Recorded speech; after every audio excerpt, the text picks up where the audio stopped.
Hi, welcome back to the Black Mold of Grief. I'm Thomas Graves, and we're going to do a little discussion today about what I have called happiness plateaus, which for me is something I had to figure out because one of the things about pursuing joy is that when you do have a moment of joy, it can actually become immediately painful that you are this happy without the person you love. And so I want to talk through how I deal with that and how I prepare for that.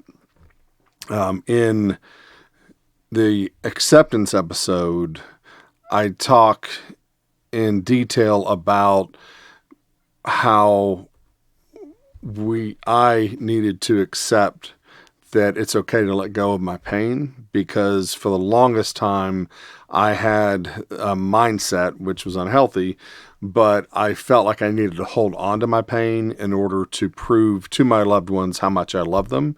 Because if I could let go of my pain, then that would be a sign of them not being as important to me if I didn't feel in pain all the time that they were gone. And so once I shifted that mindset and realized, as difficult as it is to pursue joy, it actually is okay if I pursue joy.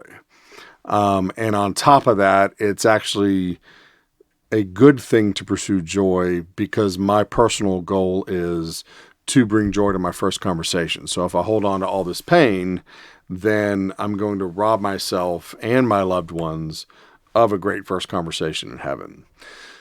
So once I started giving myself permission to pursue joy and happiness and to feel it when it hit, again, that joy and happiness would have a moment of pain that my loved one wasn't here to share this with them.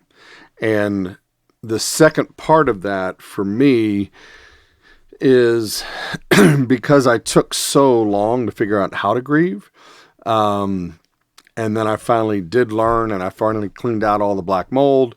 When I would hit a new plateau, the other pain I would have is a regret of not being smarter sooner and not healing faster. Because with each bit of new joy, I would realize the joy I had forfeited by holding on to all of my pain. So it was kind of this double whammy of pain. And so what I have started to do in my journey is I would picture, the goal to be the top of the mountain, and I would cut these plateaus into the mountain so that if I did slip and fall, I wouldn't tumble all the way down to the bottom, but I would just hit the plateau that I was just on. And so I would set different goals for myself or a time frame, or if I just felt like I had an epiphany and I had a growth in understanding, then that would be my new plateau.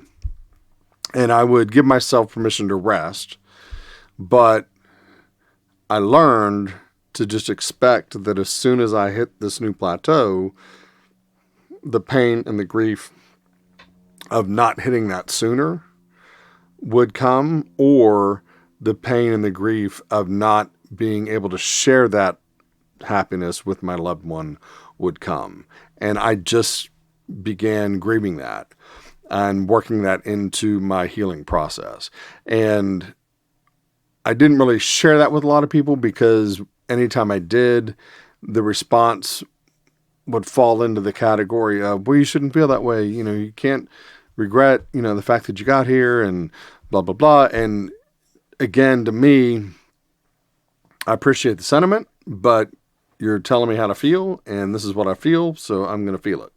So for me, that's just how I process it. I know that joy will be painful, but I deal with the pain as soon as it hits so that I can get back to joy and I can enjoy this moment even if my loved one isn't there, with the goal of taking this moment with me to heaven and sharing it with them at that time.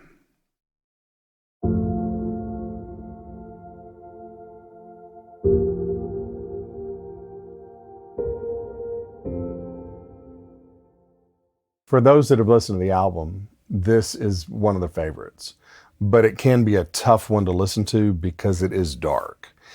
And I wanted it because I've learned that wailing is a healthy thing to do.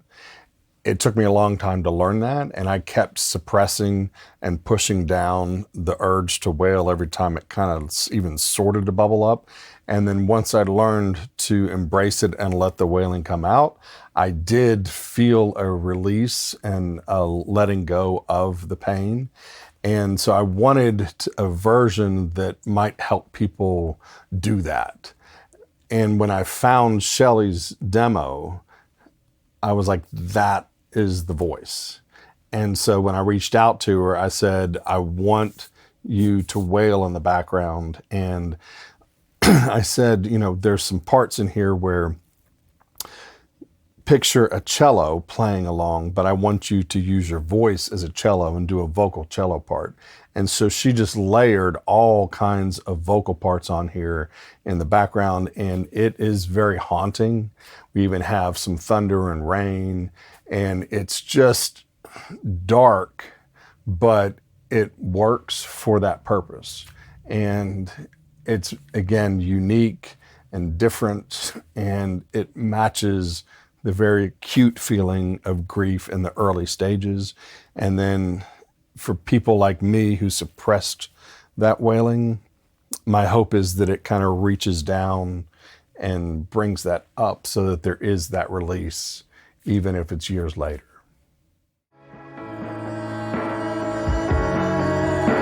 If I don't make a change, I'll meet you in the clouds, and this emptiness will be all I talk about.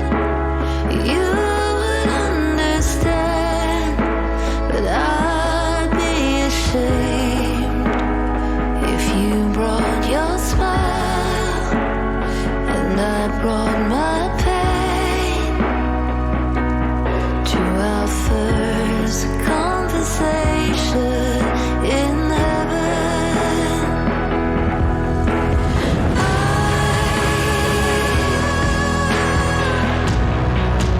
I don't wanna bring you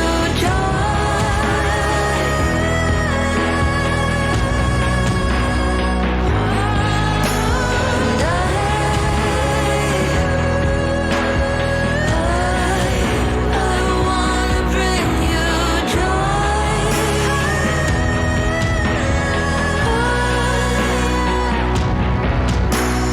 I don't care how tough it is, I am gonna live, 'cause I wanna bring you joy.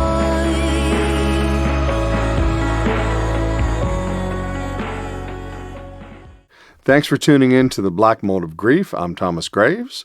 I hope that something I've said here today can help you have more joy in your first conversation in heaven.